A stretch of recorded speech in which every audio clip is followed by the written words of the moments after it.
don't know if I like that. I mean, there I am again. Our own little bus. With meat at the top and some bread. Stunning stuff. Wow. Hello and welcome. Let me just fix you up there. There we go. Welcome. We are in Xi'an Airport for an interesting video, which you already know by the title. Catching a domestic business class flight in China from Xi'an to Urumqi, which should be interesting because so far the product is a little bit different than what you would get from business class domestically, or I come from in Australia. I'm not sure about the US, maybe you guys have things different there, but everywhere else in the world, domestic business class is just a couple of slightly wider seats. But I think today we have pods on this 4-hour flight, like an international business class product on a 4-hour domestic flight. So that's pretty cool. We're currently in the lounge right now, the VIP lounge, the China Eastern VIP lounge. I'll give you a little bit of a look around while Josie eats noodles. You have a bunch of food offerings over here, free drinks, all that sort of stuff. All pretty normal, all pretty standard that you would expect from any lounge, although this does remind me a lot of the business class lounge in Singapore Airlines. So let's have a quick look over there at the food options, and I'll come back and tell you how much this costs and all that sort of stuff before we get stuck into looking at the seat. Alright, here is your food options. Not a lot, but also not a little. Good enough, I would say. You've got salads and fruits and all those sorts of things. Looks like some shitty pineapple buns. These have cheese on them, so we'll give that a go. Here, muffins, and lots of other food as well.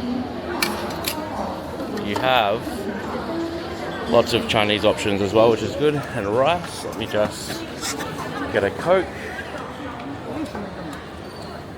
Fridge. Cold. That one's cold. Okay. We've got everything we could want. You can get noodles and everything. Josie had some noodles earlier with some meat and shallots and things. I've just got a selection of pastries. As always, when it comes to these sorts of flights, like what you get, it's not that fantastic, is it? Oh, you want that seat, yeah? Yeah, you can sit there. You can play that. Okay.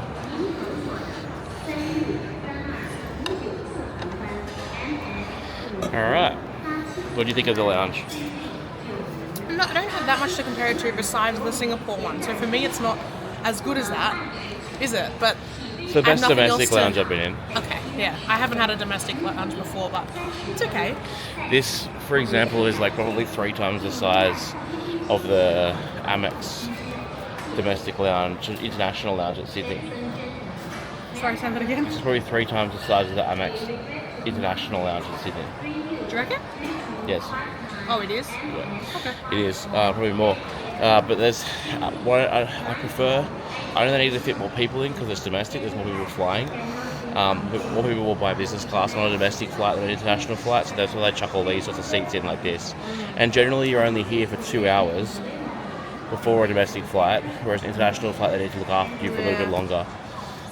So, yeah. I mean, it's a cool place to hang out, but I've always said this with business class, is that I've flown it a couple of times now, and unless it's an incredible lounge with good facilities, I kind of don't mind just sitting in like a Starbucks or a food court or something and getting my work done. It doesn't really bother me. The lounge doesn't really have that much effect on if I enjoy the product or not, unless I'm traveling internationally and I want a shower or something like that, which was awesome in Singapore. That's what I liked about it. We did a stopover in Singapore. I used points. It's actually the second business class flight I ever paid for with money. I just told them that. First was to London for a Fulham game. I booked it very last minute, and because I booked it so last minute, business class was with Qatar Airways, and it was only $1,000 more for a 16-hour leg, 16 hours and 7 hours. So I figured, you know what, $1,000 both ways, Wow. both ways included. I figured, why not get the lounge? Because I had like a 9-hour layover as well. Why not get all that sort of stuff included for $1,000 more? And that's essentially what happened here as well. This domestic flight was roughly 300 Australian dollars, and then we ended up booking the business for 420, so $120 more to be a business. We wouldn't have done it if it was like normal business seats, domestic business seats, but apparently they're pods. Now that could change. No, I want a pod. Yeah, it could change. We have no idea what's going to actually happen when we get on the plane. Planes change their what do you call it? Their Fleet. yeah, you change what plane you get all the time. You never know what you're actually going to get till you get it. So we'll find out when we get on the plane. But when we booked, it was going to be like a full pod with the full international business class product. So I'm excited. me too. So we've changed locations now. The food wasn't incredible, but it was like pretty good for a domestic business class product, right? And we've actually found this little nook over here to get some work done. I was so worried that everything was just seats. There was no like table to get any actual work done. But check this out. Have full computer chairs and everything that you could possibly need to sit here and get some work done. So I've got about 2 hours until the flight leaves. So I'm going to sit here and get some work done. But first I want to talk to you about how or why I think this is a good idea for a product anyway. So as I said before, I spent 420 Australian dollars, so about 300 USD for this flight. And when we were booking, we used trip.com. And trip.com tells you how large the plane is, which is something that the actual websites don't do unless you are aware of the different plane types. You're a bit of a plane nerd like myself, you'll know what's a big plane and what's not. But it actually tells you what the configuration of the business class looks like, how it's set out, and all that sort of stuff, so you can see if it's worth your business class. There's so many times you might book a business class seat and it ends up being, you know, just two slightly larger chairs or more of a premium economy offering. Open trip.com, have a look, see you know, where you can be flying to, and have a look at the difference between business and economy. For us, it was 100 Australian dollars, which is about 50 or 60 USD, which is nothing when you consider we've got priority in China. You get this priority check-in. You have priority security, so in every other country you've got to go through the same security as everybody else, but in China you have your own security lane. Straight into the lounge, we'll get walked straight to the terminal, straight to the gate, and we'll get on the plane. So it's so much more you get than just having the better seat for that as well. And also it's a cool little experience, and if you get lucky like us and have a big plane that says large plane in red on trip just to help you out, you'll notice like, okay, I get to have a pretty cool experience for not much of a cost to do so. So yeah, little tip for you guys. But I'm going to get some work done now and then I'll show you the plane seat. So we are on the way. We have a thing, so on trip.com, let me show you. I told you guys that this was the like game changer app for me in China. Also, I thought I would say this, we haven't taken a single yuan out of the ATM. No. The whole time I've been here. So you can see here, it tells you and it updates as you go. So it's told us we are here in, if I can focus on that, I'm sure you saw it for a second, H25. So that, before we boarded, before we went through security, that wasn't there. So this trip app updates as you go with the gates and the boarding times, any delays, and it tells you, you know, the train or the plane arriving if it's late, because if it's late, your plane's going to be late, etc, etc. So it is really good. But now, did I say 25, did I? Yes. We're going to find H25 and see how we're going to get there. We might be okay, it might not be a... It's telling us that it's a buggy service, which means our plane might be way out there. Oh. We'll see. But what can you expect in a Chinese airport? Pretty much everything. Every Chinese airport we've been to so far, even in Lhasa, has been super well equipped with everything you could possibly need. Western food, Chinese food, you know, little places to get bottles of water, books, Starbucks, McDonald's, charging ports.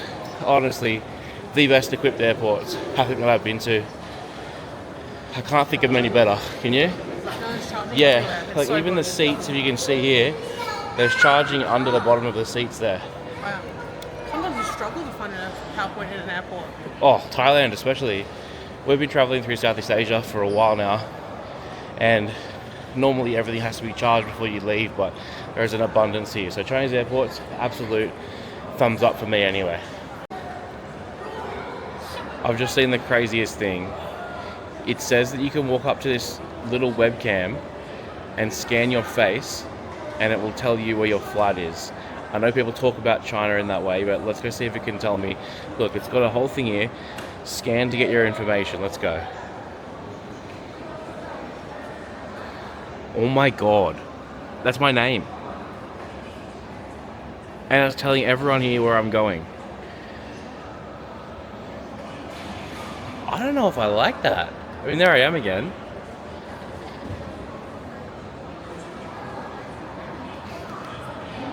Do we like that or not like that?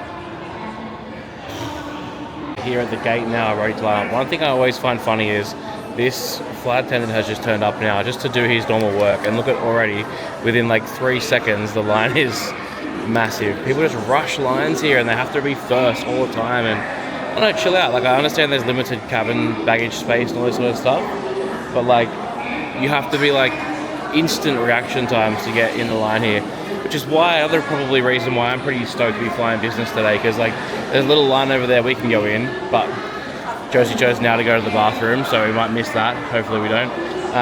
Special line for us as well, so we get to line up in that and skip all this crap anyway, but it's just, like, I don't understand it. I've never seen anything like it in my life that I've seen in China. Just already, this guy got here seconds ago, like absolutely seconds ago, and look at the line. He was there like genuinely 15 seconds ago. What's it? Bus? Okay. We have a VIP bus to get onto, and here's the tarmac.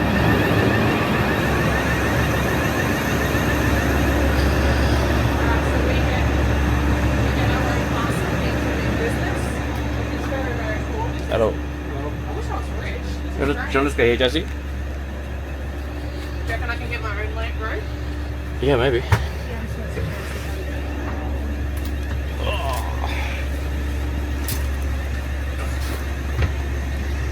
Okay, have our own little bus. Not bad.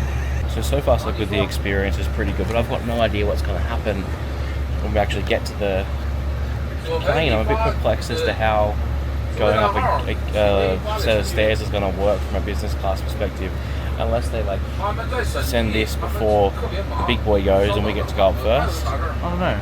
I've never, I guess, approached a plane from a step perspective in business class, so I don't know. But so far so good. Like, to be able to have your own bus with a seat as opposed to standing on the other ones is pretty awesome. I'm seeing a lot of value in the extra, what, $70 US or whatever I spent at this point, to be honest with you.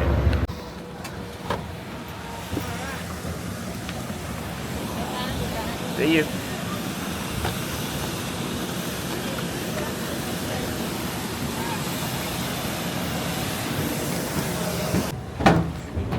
So we're up like this little random stairway that's inside. Luckily, it just started raining. And we got the plane.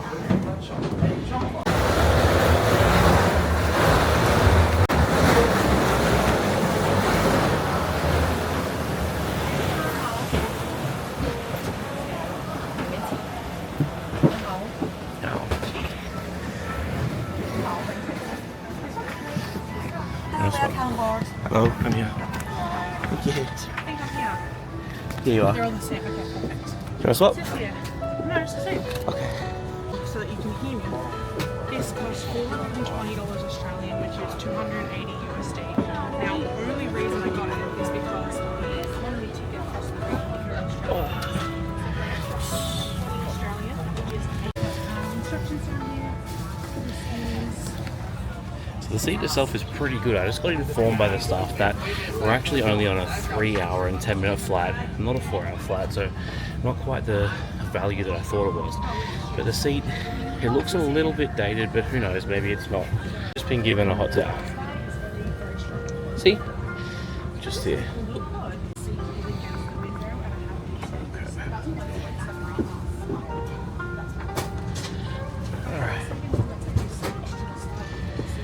Relaxing. Thank you.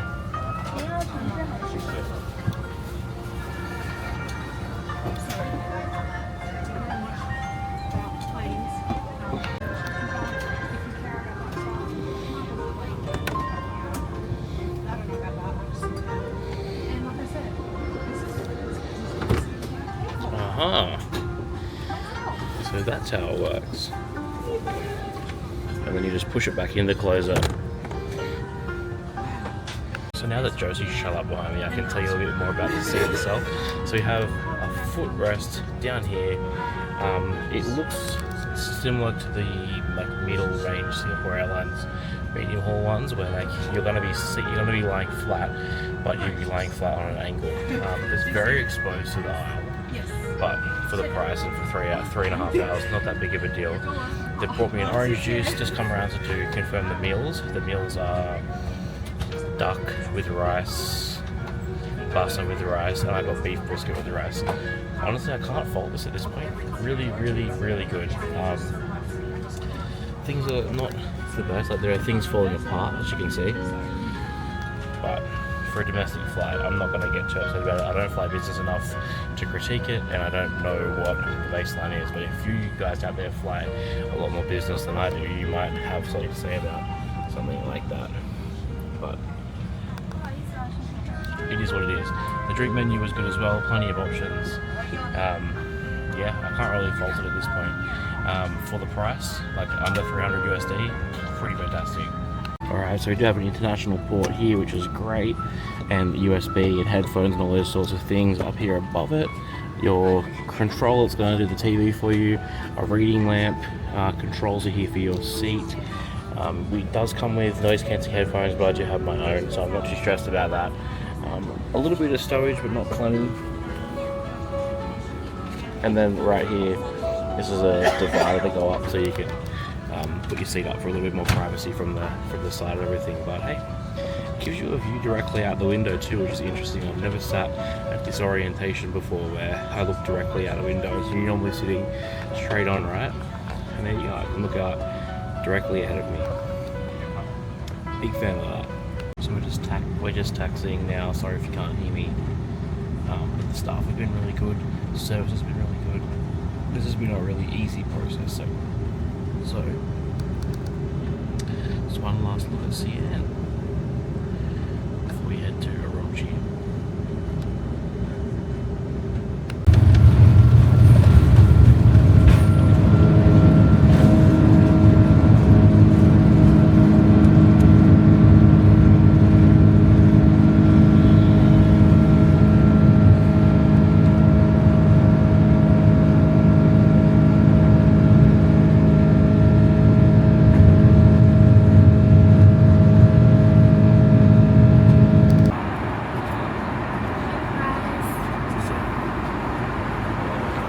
Okay, food looks good. We have some brisket beef with rice, some fruit, some assorted meats at the top, and some bread. I'm pretty happy with that for a flight that goes for 3 hours, I'll tell you that. Let's give this beef a try. Look at that subways. Give this beef a try.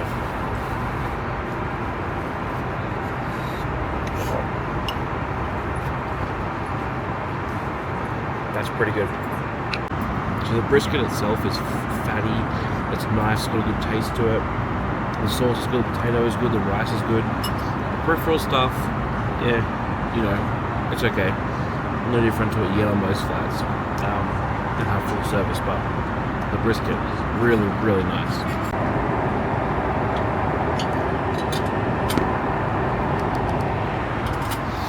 I've just noticed these incredible mountains out the window. I'm trying to figure out where about we are by looking at the map, but the map's not giving me much information. Let's have a look and see. Langlong Ling, which is 4,846 meters in the sky. Let's see if the map tells us where we are. On the phone, maybe. I would love to know where in the world we are right now. We're still flying over these beautiful mountains, and I'm just looking on the map here. We're over the middle of China, so these mountains must run through just the middle of the country. Which is pretty crazy if you ask me.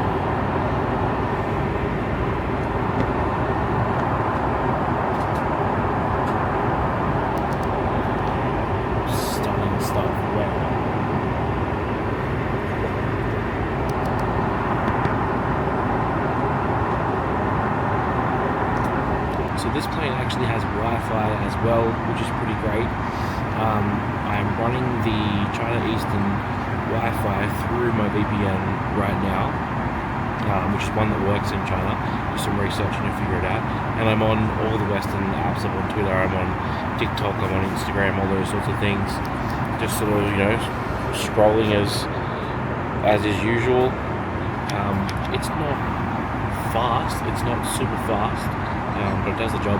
I can kind of alleviate the boredom. I was going to jump up and get my computer and work, but the flight's only, got another hour and a half left, and these views out the window of these mountains is just incredible. So I'm just going to chill here and kind of scroll on social media for a bit and enjoy myself, I think.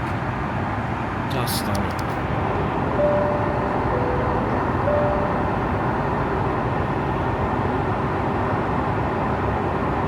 Something weird about this flight, even if I didn't want to. No, it's okay. I did want to get up and have a look and get my bag. My bag is actually across the aisle in the next guy's thing. If you can see, he's lying flat right now. So this seat 6L, I think, which is the front row of business class, there's no space above my bag. It's full of all the first aid equipment for the flight, which means if I want to get my stuff, I have to reach over the person who's in the seat next to me who's asleep, which I think is a bit, rude, not something I really want to do to someone who's chilling on their flight. They've paid for business class, and then a big sweaty foreigner hangs over them and tries to grab something out of the overhead bin. So I would suggest, if you do value sort of going up to your bag throughout the flight, don't book the first row, because the first row is where the problem is. Book a little bit further back. All the seats are exactly the same, so you haven't got a problem doing that. So that's probably what I would suggest. I will say, in terms of comfort, the seat's pretty comfortable. I'm not going to put it as far back as the other guy has in the other seat. Whatever, I'm not going to worry about that. However, I am a fairly large person. Not height-wise, I'm 5'10", but I'm big. I'm over 100 kilograms. And for me to be able to be comfortable in any plane seat tells me that, should tell you that you're going to be pretty comfortable in it too. For example, I've flown Singapore Airlines medium haul business class quite a lot, and I'm not comfortable in those seats. Of course, it's a privilege to be in them, but unless I'm sitting directly up, it's not comfortable for me to be laying down or anything in those seats. So I'm comfortable in these seats unless you're bigger than me.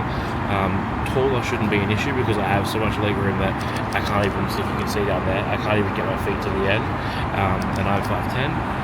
So the average person, you're going to have so much space in this seat with all the amenities you need just next to you for your flight as well, which is great.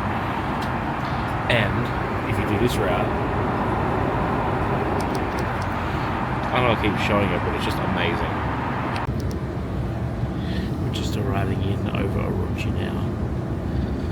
Lots of interesting things out the window. This is a part of China that many people say that Westerners aren't allowed to travel to, or whatever, but you totally can. I didn't have to book anything special to come here. I just booked a regular ticket. You can do your own research about this part of the world if you'd like to. But I'm looking forward to getting stuck in. We're about to land. It's about 6 degrees hotter here than it was when we left in Xi'an, so I'm not looking forward to that. But we're probably about 15 minutes from touching down, I'd say.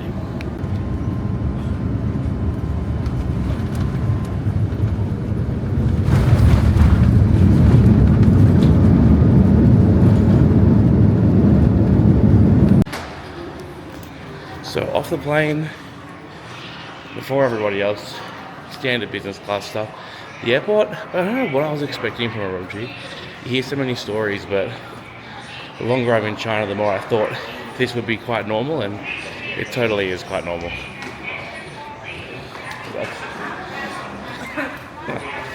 I don't know, man. It still is quite normal, so we'll go collect our bags now. One cool thing about, I was telling you guys to use Trip when you come here. I know I'm banging on about it, but it's great value. Let me just do this. It will actually tell you when you land where your baggage is without having to look. So check this out. I've got the little app up now, and it's telling me that my baggage is on rack number 2. So I don't even have to look or care. Trip just tells me exactly where it is. And if I go to collect my baggage, this is Urumqi Airport, huh? Pretty standard, right? Mm-hmm. Nothing special about it. And you can see a KFC straight through there, so it's definitely a Chinese airport. There's more KFCs here than McDonald's, I reckon, don't you think? No, but there's a lot. There's a lot. There's more Starbucks than anything. I don't know why. Yeah. Just because us, Yeah. Well, we're going to go see where it comes out, but the problem is we don't know what way it goes. Yeah. Okay. It's flat side down, so it's coming this way. So we stand here, you're going to get mugged. That's fine. I'll punch. Mm-hmm. I'm going to tell them about Trip. Okay, you tell them all about Trip. Not you, my Just friends. steal my content. It's my content. Alright. So that's Urumqi Airport. Pretty normal. So the flight for me was really standard in terms of what a business class flight was, but I think in China, if you're having a look at flights and you're used to just booking economy because it's so much cheaper, have a look into the premium economy and business options, because that, for me, that was totally worth the extra amount that was paid. However, I could have done that trip without it. Yeah. So it comes down to your personal preference, but for me it was worth it. It was worth not having to deal with lines in Chinese airports, which are never pleasant, and it was worth kind of having life on easy mode for the day. It took all the stress out of travel. And I've got to say, there are countries that you travel in that aren't stressful. I don't find Thailand particularly stressful. I think it's very easy to travel in. China and India I find incredibly stressful when it comes to travel. So for me, $60 US, $70 US gave me all of that. It was 80. $80 US? 79 point something, 80. So for 80 more US dollars, you had a business class, you got a meal, you had a lounge, which had a place to work. Don't have to stress about people and all this crap that comes with that. I think it was worth it. What do you reckon? I don't know if I would have paid. I would not have paid for that if it wasn't kind of close to the economy seat price. Yeah, I just wouldn't have done it. Yeah. I never do it. But it's worth checking to see if it's close like it was for us. But the lines are killing me and testing my patience, and I don't have any anyway. Yeah. So it was nice to just avoid that today. It's the pushing and the shoving and So stuff in the annoying. lines. Yeah. And airports particularly. Oh, people are going to do that. But we'll just stand here. They'll get closer. They'll get closer, yeah. If only there was a way they haven't solved it yet for business class to have their own baggage. Yeah. That would be nice. Once they did that, you'd be fine. But I would say also, in most places I go, you don't need to worry about this. Yeah. It's not as bad as It's just really it's not as bad. bad as Indonesia. Oh. Banda Aceh is pretty bad. This is bad, and they have more people. Yeah. So We'll see. Everyone's already hovering around the entrance. This lady's going to jump over the barrier to get to it. she would. She would, yeah. Alright, hopefully it comes soon. But this is also the problem with being off first, is you have to wait so long. Because if you look up here, you can see there's like actually, I don't know if you guys can see it, there's actually information right now, like CCTV of the luggage coming through for our luggage. And it's not even moving yet. So Shouldn't we be out first because we would have been put on first though? yeah, but no, that would mean we're out last. Normally they give you a premium tag and they put you on last so you get off first. First, yeah. But it's not even moving yet, according to that thing up there. So we've got a while to wait yet. Okay. See what happens. We got some camels carrying 5G on the way in from China Mobile. They're all filled up with 5G. All right, let's get out of here, eh? Oh, that's a good place to stand. Yes. You don't move, I'm gonna run. Yeah, exactly right. No Starbucks, but I can see. Yeah, we'll try. We'll find something. Let's go through here. Come with me. Come with me.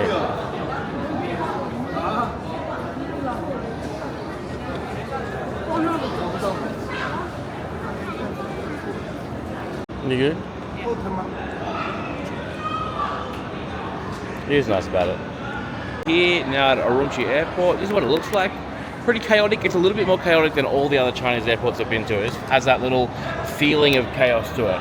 I'm not sure if it's just this part of the world or not, or it's that it's not a place frequented by a lot of tourist travelers, so it's not necessarily set up for that.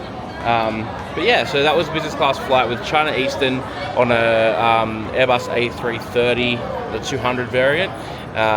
Pretty good. I'm pretty happy with it. In terms of a trip report, I would probably give the whole experience an 8 out of 10. I would probably say the whole experience tied up itself. Hi. I have seen your video. Oh, yeah? On the internet in Shanghai. You at the Jianbing, right? Yeah. 很好吃 Of course, you want to find? Let's take a. Yes, sit down. You see on Douyin or TikTok? Douyin. You can't say it. Together. Just Josie meeting people at the airport. They're so cute, Yeah, so honestly. trip report, I'll probably say 8 out of 10 overall. The seat was amazing. The service was good. I can't really fault it. I've had a good experience, so always make sure you're looking to see just how much, a little bit more it costs to go business when you're on your economy in China, because you might find some pretty cool deals like we did to have an experience like this. And if you want to see more of Urumqi or more of China, I'm in West China for a little bit. You can subscribe to all that sort of stuff if you like to. And if you don't want to subscribe, I also don't mind. As long as you got some value out of this video, that's totally fine. So yeah.